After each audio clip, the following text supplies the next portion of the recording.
Hey guys, and welcome back to Let's Play The Legend of Dragoon. We are in the Lost City Xenobados. I've done a little bit of work off screen, nothing major, just a little bit of equipment fixing on Meru, so to speak. So let's take a look. I've re-equipped her with the blue Dragoon armor, as you can see. The reason being is that while this rainbow dress is in fact better, it's better by a total of 2 points of regular defense and 1 point of magic defense. It's really not worth it.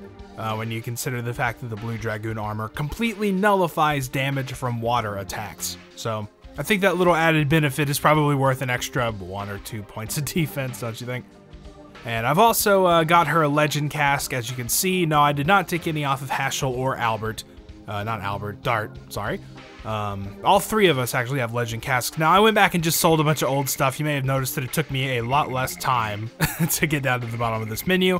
I basically just mashed X as fast as I could and sold a bunch of stuff until I had another 10,000 gold. And as you can see, I cut it pretty close, but you know, I still had more stuff to sell, so I wasn't really that close at all. But so unfortunately, that does have the side effect of lowering her max HP because we did have her equipped with that dragon helm. But honestly, the legend cask is just so good that I think it's pretty much worth it. It's not like it's gonna matter that much. Okay, so if you don't remember, last time we revised the law that will let us go to the Signet Sphere. We went through the whole process of making and launching and yada yada, all that stuff. And now we have the ability to go up here, and if we talk to this guy again, hopefully, if the law's been revised, we should get to go. It looks like he's still saying the same old stuff. The law prohibits humans. Well, it should be revised now. We fixed that. No revision has been received. Yeah, and of course he said, don't detect a Wingly here. I mean, Mare is a Wingly, but she doesn't have enough magic. I like this line. No interest in world crisis. Like, I don't know, how do they get across the capitalization in speech? Right? Like, what is this Lapto saying? No interest in world crisis. Like, does he mimic Haschel's voice there? That'd be interesting. So fortunately, all that happened is that law took a while to get here for some reason. As you can see, Wingly Code Article 703 has been revised, enforced immediately. The law does not prohibit non-Winglies from going to the Signet Sphere. That's what we wanted to hear. And even Meru says it in caps. Like, how are they speaking this? There's laws launched, arrives, and is then enforced. Treating the laws as if they're commodities. Yep, there's little things that shoot out. Like, yeah, change this one. Sure, why not? And the law was a mere tool to judge other creatures for the Winglies. Yep, if you remember the history of this place, it was where basically other species were just judged and put to death. And that's kind of what the Winglies were just into back then, apparently. Alright, so now finally, after all that process, we have the ability to depart from the flying disc station here, take us to the Signet Sphere.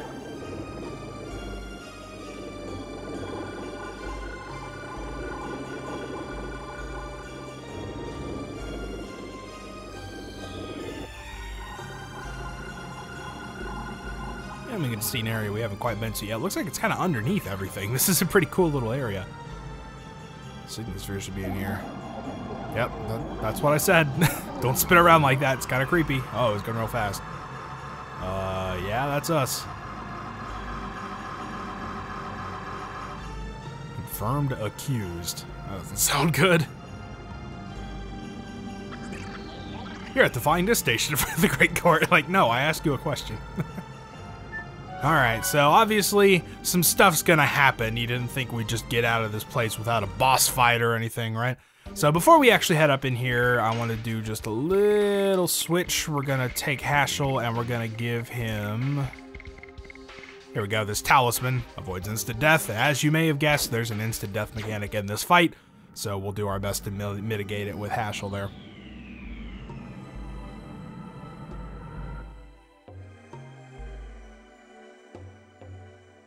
Alright, so it looks like we are in the Great Court. It's the place where judgment is passed for non-Winglies under the name of fake justice, yeah.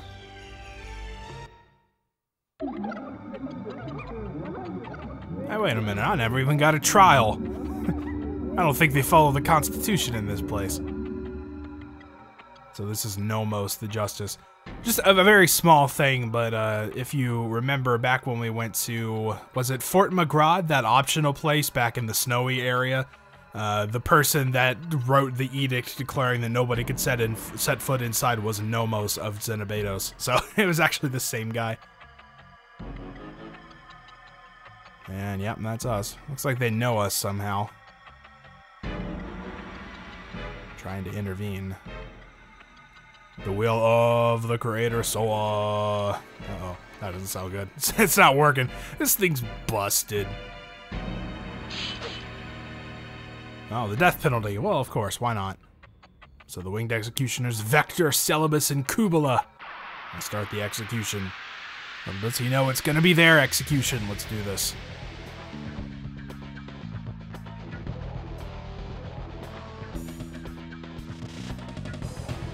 So we haven't seen many of these in this game. It's actually a boss fight with multiple characters that all have different archetypes. So you could probably guess sort of how this thing works. You know, there's a healer, there's a damage dealer, there's somebody that's sort of more tanky and physical, that sort of thing. Healer, damage dealer. This guy also does instant death, by the way, so keep out for that. And this is just the big physical guy. It's not as annoying as it can be in some other games. I'm thinking like Skies of Arcadia, for example. The Ixanes sisters or whatever, the three of them. So it's not quite that bad. Celibus is the healer, so basically your first target. Kubala you need to watch out for, of course, the instant death, but he will also do an instant death counter whenever you kill him. So if you have the talisman on somebody, make sure you kill him with that character. Otherwise, Vector is, you know, not too much special, just kind of your physical stuff. So, to assess the situation here, what I usually like to do is throw down a speed down on Kubala, because he does have an instant death, just normal attack. So if we can keep him from attacking, that will hopefully limit the number of times we'll need to revive people. And then, of course, whenever Mirror gets around, the Psych Bomb X is pretty much your first go-to.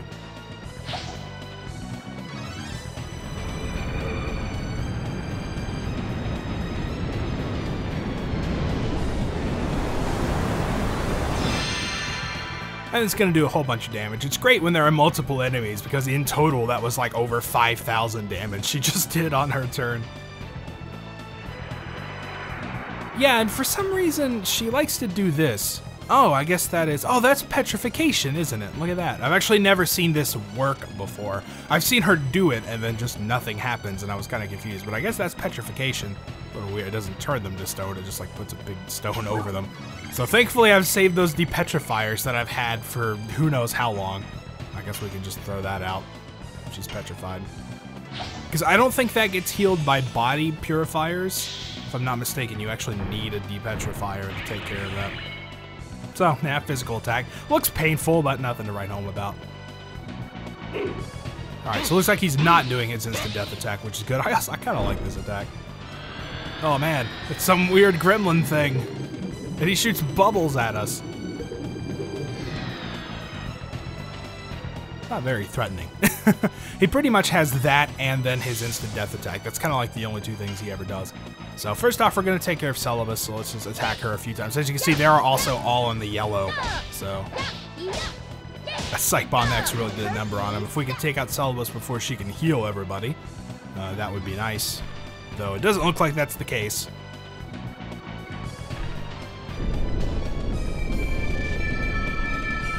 Oh, no, she's doing an attack. Okay, I guess I'll take that. We're pretty much good against magic, so bring it on. Oh, little hands, look at that.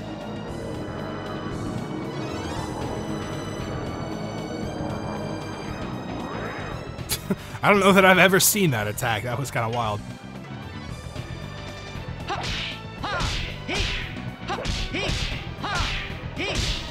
So Ashra will get some good damage in here. And then maybe Dart will be able to finish her on the next turn. Oh, you're going to get another turn, really? Please tell me you're doing the same attack, because I can totally take that.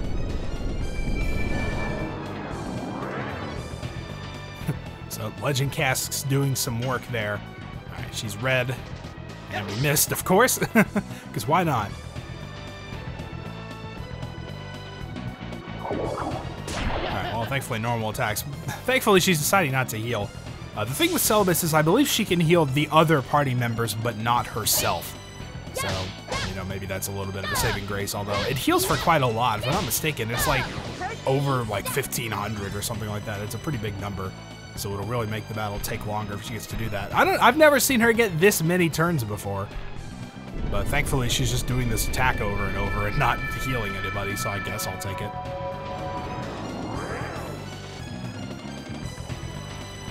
Alright, I'd really like to get her taken care of.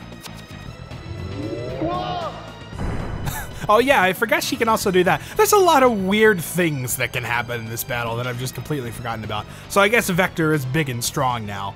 But either way, Celibus is still our target. I guess he'll do more damage, but still probably won't be that bad. Okay, well, we screwed up the addition, but managed to finish her off anyway. Alright, so next up we're going to take care of Kubla, because obviously we don't want an instant death counter to finish the fight. That could very easily lead somebody to not get any experience from the battle, which we definitely don't want. And we'd like to finish it with Hashel if possible, so we'll see if we can work that out. I think we're safe for one more attack if Dart comes up. Definitely if Meru comes up. I think he should be okay. I might just not finish this edition. I'll just stop it here, just to make sure we don't actually kill him with it.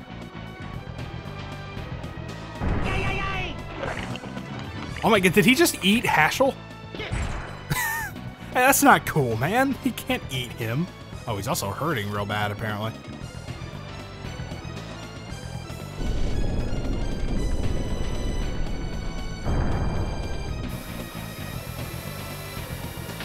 Thankfully, Hashel is the one with the talisman, so this should just miss. Nice. Alright, I'm gonna actually use Meru to heal Hashel. We haven't done a lot of this. Hashel's the only one that needs healing, so I guess we can just toss him a fog. I didn't know Hashel was that hurt. I thought he was doing okay, but I guess not.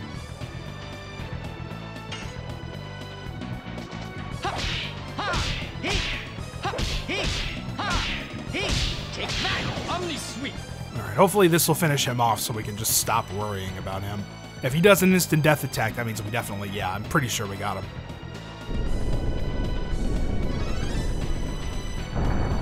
But he did it on Dart, of course, you know? Like, why do the expected thing that you're supposed to do when you can just completely ruin everything and make me waste an angel prayer? Even though every other time I've ever done this battle, you do the instant death counter on the guy that killed you. That's like the second time that's happened, right? Once was against that, remember that ghost spirit that had, like, when you killed the sword, it did an instant death attack? I think it did the same thing. It's not supposed to, but apparently it can.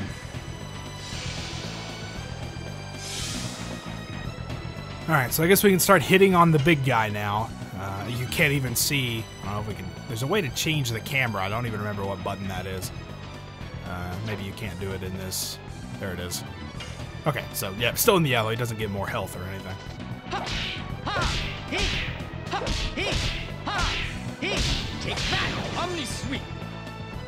And he doesn't really get any more defense while he's in this state either, so I guess it's just he has an extra damaging attack.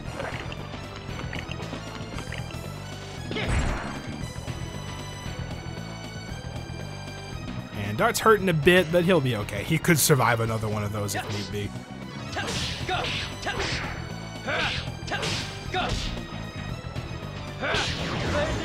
Alright, and down goes Vector. The fight's over with. So it's really not a tough one. I mean, I'm pretty well equipped and pretty strong at this point, but, you know, even if you weren't, it's not really that bad, as long as you don't run out of Angel's Prayers if he starts doing those instant death attacks on other people, but, you know, pretty simple boss other than that.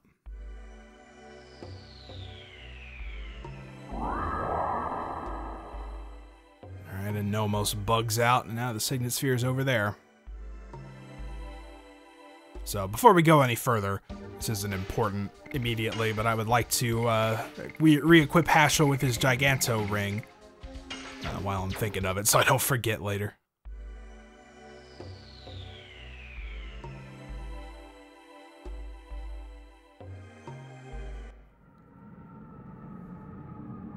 So, yeah, we've reached it, but, well, he's already taken care of it, so we just did all that work for nothing.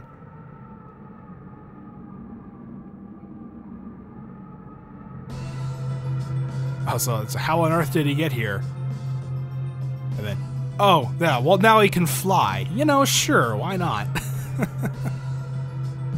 What do you think about it? Like, why couldn't Why couldn't our wings, the wings of Savan, just take us here in the first place, right? Did he have to drop us off at the entrance?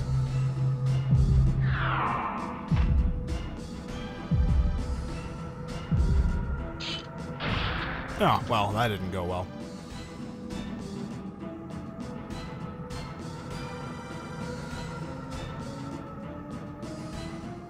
Somehow I doubt that. I'm pretty sure we're not going to meet Shauna. It's just going to be like, oh yeah, you know, I just want to destroy the world. Like, it sucks. Just get rid of it all.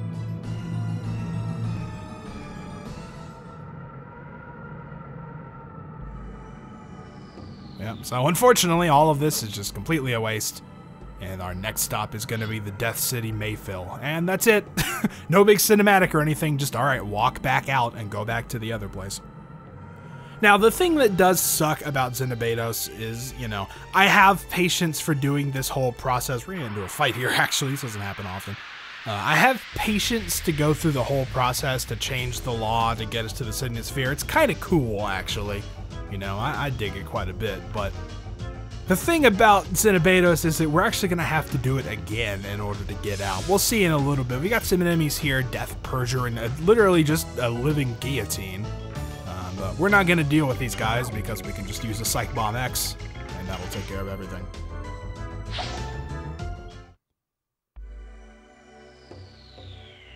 So all that's basically left for now is just to start heading back.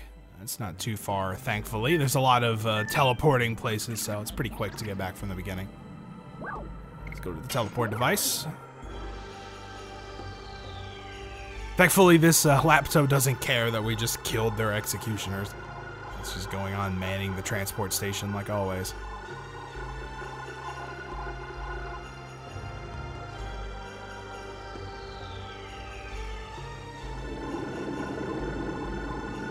Alright, and we're back. There are battles on this screen, so we'll try not to run around too much. So, the reason I said that we're going to have to do a little bit of work in order to get back out of this place. So if we talk to Kulon here, our wings, we say we want to go to Mayfill, but he says the sky over Mayfill is filled with swirling souls. I don't think I can make it with my newborn wings. So unfortunately, Kulon is not able to take us there. We should go with the teleporting device. Alright, well, let's talk to this guy. Unfortunately, revision is required to move to Death City Mayfill, and it gives us Wingly Code Article 410, setting of the teleporting device connection to Death City Mayfill shall be disconnected. So unfortunately, as I said, you have to go through this entire process just to amend Law 410 again. This is my biggest gripe. I really like Xenobados, but this sucks. Just straight up, this is bad. We shouldn't have to go through that whole thing again. So in order to sort of put a break between things, this is sort of the point where I like to tackle. There are two outstanding sort of side quests, so to speak, that I want to take care of, and we're going to start doing that now since we have the wings. You know, we're right here. It's easily available. It's not easily available later. It is available, but you have to do a little bit of walking to get back here, so I'll just go ahead and do it now, and then, you know, that'll put some time between the law processes, so it sort of spaces things out a bit. I kind of like doing it this way. And we're pretty much strong enough that we can take care of just about anything we need to take care of at this point. Alright, so the two things that we need to take care of are actually pretty close together. Our closest access point is going to be the Crystal Palace in Deningrad. You may remember there are a couple things that came up. If you remember back when we were sort of chasing after Lloyd and meeting Zeke for the first time, we came across some towers where Shirley told us that the Dragoons, the old Dragoons, their souls were still hanging around, I guess because Mayfill was still, you know, going on or whatever. So we've got that to take care of. We've also got that weird guy that we saw in the Tower of Flanville, I think it was. And we just picked up a treasure there and ran away, but we're going to go back and see what's up with him too. And we're going to tackle them in that order too, because number one, because the Dragoons are the easier of the two side quests, and number two, because when we go back to that tower, Shirley will heal us, so I don't have to waste any items or do any staying at inns, that kind of thing. So as far as how to get to these places, we're back here in this glacier area that's right outside Deningrad. Going straight up from here, taking that path, the exit that you can currently see on the map, that will take us to the Tower of Flanville, which will let us do the weird dude side quest, which is the one that we're going to take care of second. So we're going to head over this way. Remember, this way takes us to Snowfield and up towards Gloriano. So this is the way we're going to go for this one. And then after we come out of Snowfield, there's just a couple screens there, it's hop, skip, and a jump over to the capital, Velweb, and this is where you can actually see the towers in that picture. So this is where our side quest is going to take place. It's still a little bit of a walk to get to where we need to be, so I will do that on my own. Alright, so this is the screen where the entrance to the tower is. You can see there is a save point up there, and as we head forward, Shirley's going to reappear to us, as she does every time we walk through this area. So, she says, visit me again, like, please save the souls, you know, and I think Rose says something like, we have something else to do. Yeah, we have to pursue Zieg now, but no, don't take that to mean anything. We are actually going to take care of this now. I'm not sure why she wants us to put it off so much, but we are going to take care of this now. So these are going to be the towers of each of the Dragoons. Remember, we have gone into this top one here in order to get a Stardust, and there was nothing else there, so we will skip that for now. Also, apparently Shirley didn't heal me whenever we were back in that scene. I thought she healed you every time you went through, but I guess that wasn't the case. So I used a healing fog on Dart. He was the only one really hurting. So ideally, I guess you should use, there's a rest point in the Snowfield area. There's that cave that we stop and take a break in. And you can use that to refill your health and everything. So it's probably a good idea to do that instead of having to waste an item. So it looks like we're on one of the towers here. Rose recognizes the place. And hello. This is Suvale? Suvale, I guess. It's probably as close as I can get. You who studied life and death cannot die completely. So yeah, these are still the souls of the old Dragoons. Essentially the ones that are not Rose and Shirley and Zieg. And that leaves the other 4 that we need to take care of here.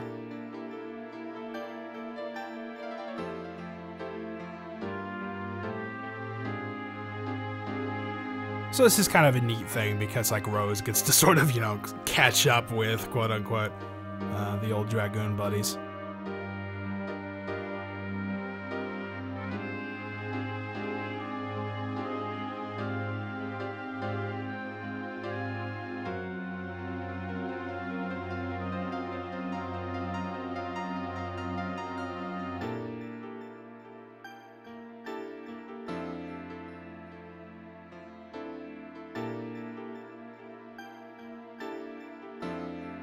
Yeah, so turns out dude just doesn't want to die.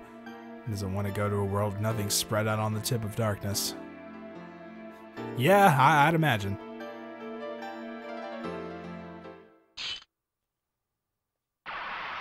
So of course we've got to settle this by beating him. And hopefully that will, you know, let his soul go to the place where it needs to go. So, since these are the Dragoons that sort of are analogs to the Dragoons that we currently have, they do fight very similarly, and in fact have all of the same magic spells. So, I don't know if he actually uses Rose Storm or not. I don't think I've ever seen it, but I imagine it's in his arsenal probably. Otherwise, you know, their stats are sort of similar to, you know, the characters they relate to in our party. So, in Suvale's case, he's an analog to Albert, which means he's slow, which is kind of the worst thing you can possibly be against this party I currently have. So we'll throw out a Psych Ball next, and we will throw out a Speed Down just to make him even slower. But we can start with this first.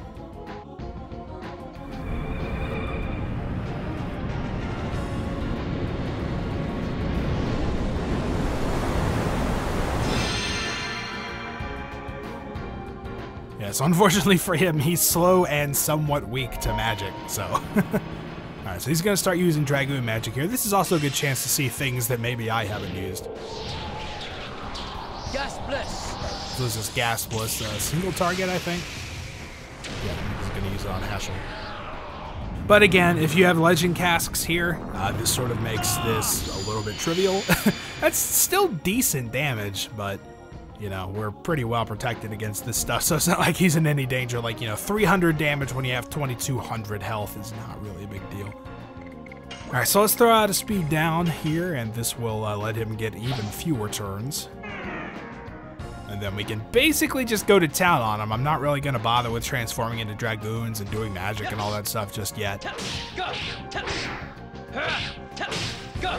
Because, you know, it's not really necessary. We can just sit here and pound on him and do just about as much damage as we do any other way. He does have pretty decent physical defense, though.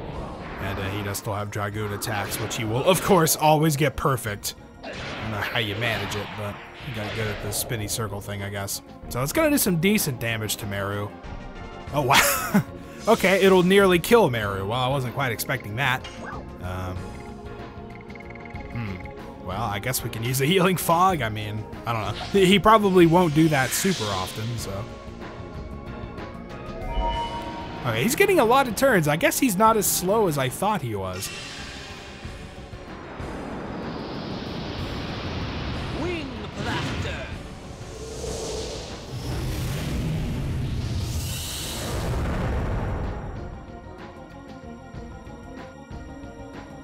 Wow, great one there. Didn't even do triple digit damage to anybody.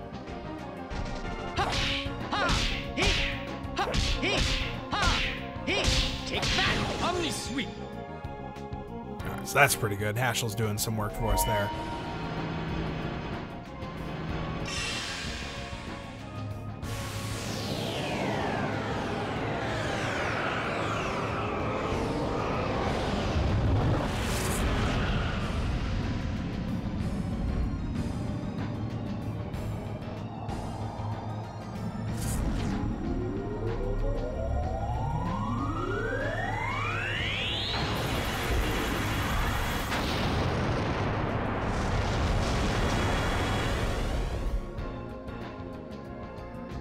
So that's the green dragon magic, which did decent damage. It was all right.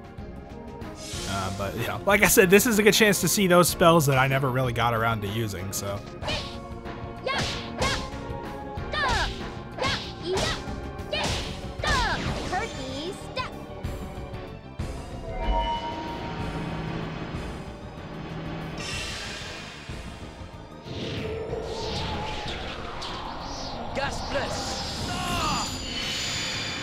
You know, I really don't remember him being this fast. I mean, obviously I fought these guys before, and I was pretty sure that he was not that quick. He's getting a turn after, like, every one of our turns. So, I don't know. I didn't remember him being this quick, I'll say that much.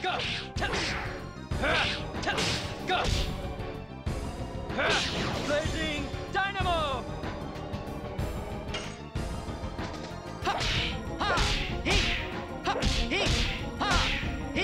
Take that, Omni Sweep. And if Meru gets a turn here, which doesn't look like she will, okay. Attack on Dart is not too bad, he can handle it. If it was an attack on Meru, she literally would have died, so. So that's what I was gonna say. If Meru gets a turn before he gets to attack, I was actually gonna have her guard. Man, that does a lot of damage. I did not remember doing that much damage. Alright, so we've got him in the yellow, so he's at least halfway done. Meru still does not quite have enough HP to survive the attack, but, you know, she is rarely ever going to have that much, so.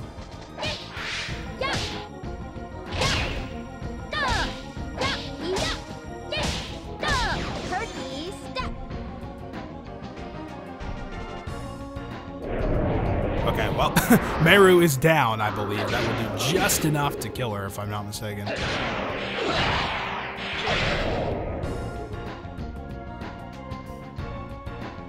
Yep, 1283. She had like 1230 something, so, well, that's unfortunate. I don't want to give up an attack with Hashel, though.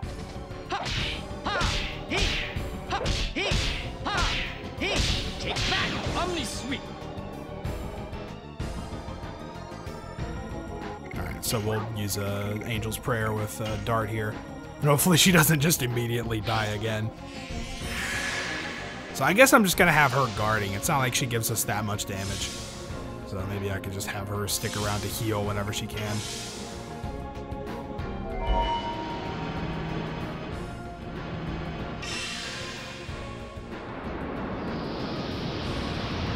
Wing blaster.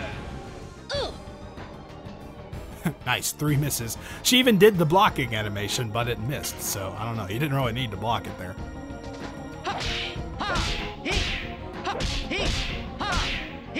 Take that, Omni Sweep. Yeah, so if he hasn't pulled out a Rose Storm by this point, I'd imagine he doesn't have one. So, you know, I guess that would get annoying if he started, like, having all damage, you know? Yes. Go. Go. Blazing Dynamo. Alright, now we're getting some turns in. This is how I remember it. Take that. So he's pretty close to done. Maybe just 1 or 2 more attacks will take him down. So as you can see, these guys, they're not a pushover by any means.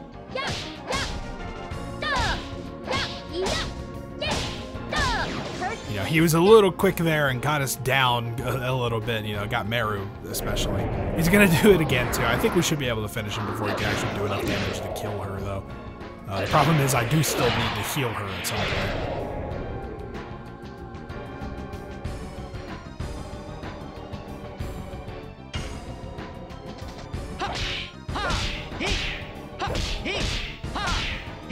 Take that. Omni sweep.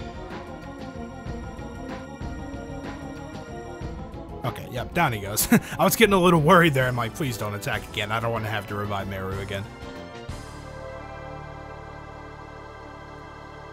Alright, so we get some pretty decent experience. A little bit of gold and a jade stone. I think we're going to get a appropriately colored stone for everyone. If I'm not mistaken, that just like reduces damage to wind attacks. And then, you know, each color does its own type of attack. Life does not come from anywhere or go anywhere. It just goes around with all other lives. I don't know, it just sounds like something that like somebody would come up with in a shower. Like, it doesn't come from anywhere or go anywhere. It just kind of goes around with everything else.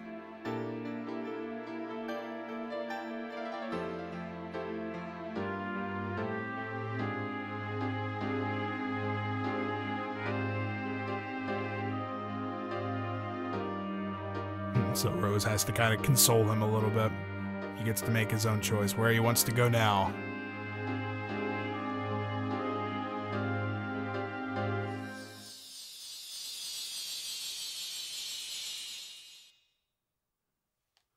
And away he goes. We put his soul to rest, and it looks like his room has been undecorated. I guess, you know, I guess you can take the things you own with you when you die, but... Okay, so that's 1 of 4. Yeah, we are going to have to do 3 more of these. So that one ended up being a little bit trickier than I remember it being, but still not terrible in the end. However, we're about out of time here, so I think next time we'll take care of the remaining 3. We should be able to get them all in one video. I can't imagine we wouldn't. I will edit it to make sure we do if we cut it close. So next time we'll take care of the 3 remaining Dragoons, then we've got 1 more side quest to take care of, and then it's basically just forward with the story from there. So until then, thank you guys for watching, and I'll see you next time.